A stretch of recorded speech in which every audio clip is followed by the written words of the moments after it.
കർത്താവിന് മഹത്വം.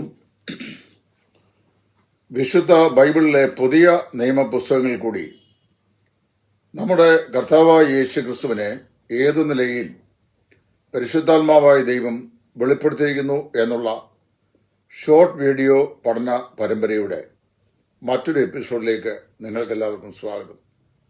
അപ്പോസ്തല പ്രവൃത്തികളുടെ പുസ്തകത്തിൽ ക്രിസ്തുവിനെ ഏതുവിധം ദൈവാത്മാവ് ചിത്രീകരിച്ചിരിക്കുന്നു എന്നുള്ളതാണ് ഇപ്പോൾ നമ്മൾ പഠിക്കാൻ പോകുന്നത്. മത്തായി, മർക്കോസ്, ലൂക്കോസ്, യോഹന്നാൻ ഈ 4 സുവിശേഷങ്ങളിൽ യേശു ക്രിസ്തുവിന്റെ ദൈവത്വം, ക്രിസ്തുവിന്റെ രാജ്യത്വം, ക്രിസ്തുവിന്റെ മനുഷ്യത്വം, ക്രിസ്തുവിന്റെ ദാസ്യത്വം എന്നിങ്ങനെ ചതുർവിധമാകുന്ന ക്രിസ്തുവിന്റെ വെളിപ്പെടുത്തലുകളെ കുറിച്ച് പഠിക്കാൻ ഇടയായിത്തീർന്നു. അപ്പോസ്തല പ്രവൃത്തികളുടെ പുസ്തകം ഉയർത്തെഴുന്നേറ്റ് സ്വർഗാരോഹണം ചെയ്ത് പിതാവിന്റെ സന്നിധിയിൽ അവന്റെ വലതുഭാഗത്തിരുന്നുകൊണ്ട് ഭൂമിയിൽ പുനരുദ്ധാനം ചെയ്ത കർത്താവ് ചെയ്യുന്ന പ്രവൃത്തികളെക്കുറിച്ചാണ് പരിശുദ്ധാത്മാവ് രേഖപ്പെടുത്തിയിരിക്കുന്നത്. അല്പം കൂടെ വ്യക്തമാക്കി പറഞ്ഞു കഴിഞ്ഞാൽ, ഉയർത്തെഴുന്നേറ്റ കർത്താവായ യേശു ക്രിസ്തുവിന്റെ പ്രവൃത്തികൾ, അതാണ് അപ്പോസ്തല പ്രവൃത്തികളുടെ സുപ്രധാനമാകുന്ന സന്ദേശം. കർത്താവായ യേശു നമ്മുടെ പാപങ്ങൾക്ക് പരിഹാരം വരുത്തിയ ശേഷം സ്വർഗത്തിലേക്ക് കരയേറിപ്പോവുകയും പിതാവിന്റെ വലതുഭാഗത്ത് ആരൂഢനായി തീരുകയും ചെയ്തു.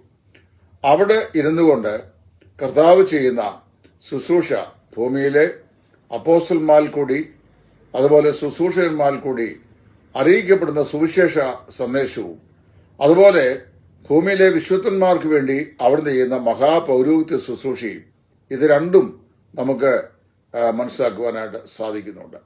കർത്താവായ യേശു ഈ ഭൂമിയിലായിരുന്നപ്പോൾ ഏതെല്ലാം നിലയിൽ പ്രവർത്തിച്ചോ അതിനേക്കാൾ അധികം കർത്താവിന്റെ ശിഷ്യന്മാരിൽ കൂടി ദൈവത്തിന്റെ പരിശുദ്ധാത്മാവിന്റെ ശക്തിയാൽ ക്രിസ്തു ചെയ്യുന്ന വേലയുടെ മാനവകാര്യത ഈ പുസ്തകത്തിൽ ഉടനീളം നമുക്ക് കാണുവാൻ സാധിക്കുന്നു.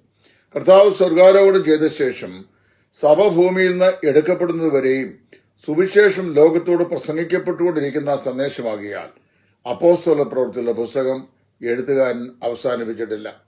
ബൈബിളിലെ എല്ലാ പുസ്തകങ്ങൾക്കും ഒരു പര്യവസാനമുണ്ട്. എന്നാൽ അപ്പോസ്തല പ്രവൃത്തികളുടെ പുസ്തകത്തിന് ഒരു പര്യവസാനമില്ല. കാരണം പുനരുദ്ധാനം ചെയ്ത കർത്താവ് ഇപ്പോഴും പ്രവർത്തിച്ചുകൊണ്ടിരിക്കുന്നു എന്നുള്ളതാണ്.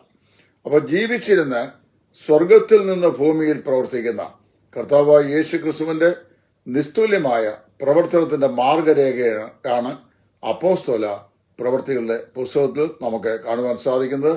ക്രിസ്തു ജീവിക്കുന്ന രക്ഷിതാവ് എന്ന് അപ്പോസ്തല പ്രവൃത്തികളുടെ പുസ്തകം നമ്മോട് സാക്ഷിക്കുന്നു.